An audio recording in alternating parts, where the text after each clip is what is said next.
Hi guys, Assalamualaikum. Okay, Bella minta maaf sangat-sangat, tapi Bella terpaksa buat video ni because I need to clarify few things. Okay, cerita dia macam gini. I've posted something on Thread and it's very general. Bella tak tujukan pada sesiapa pun. Tapi entah kenapa orang komen yang tidak-tidak dekat situ. Bella pelik. Okay, Bella faham kalau orang tu buat jahat, confirm kena kecam. Tapi kalau orang tu buat baik, spread kindness, still korang akan cari point untuk kutuk orang tu, untuk kecam dia.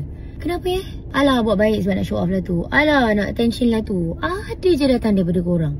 Susah sangat ke nak jadi manusia yang suka tengok kebaikan orang lain tanpa ada rasa sakit hati? Susah ke? Dan kadang orang yang buat baik ni pun kan, kita tak tahu. Mungkin dia betul-betul ikhlas. Tak ada niat nak menunjuk pun. Tapi sebab hati kita yang tak tenang ni, yang kita asyik rasa macam nak menunjuk lah tu. Jadi di mata korang ni semua benda nampak fake. So masalahnya sekarang ni pada siapa? Bukan pada orang yang buat baik tu, tapi pada diri kita sendiri. Sebab hati kita ni tak betul. Jadi semua orang salah, kita je betul. Tapi tak apalah, kalau korang nak teruskan dengan cari kesalahan orang lain, teruskan. Sebab mungkin itu je cara yang boleh buat korang ni rasa korang lebih baik daripada orang tu. Teruskan. Tapi korang jangan lupa tau, kita tak tahu, mungkin orang yang kita kutuk tu sebenarnya doa yang baik-baik untuk korang dalam diam.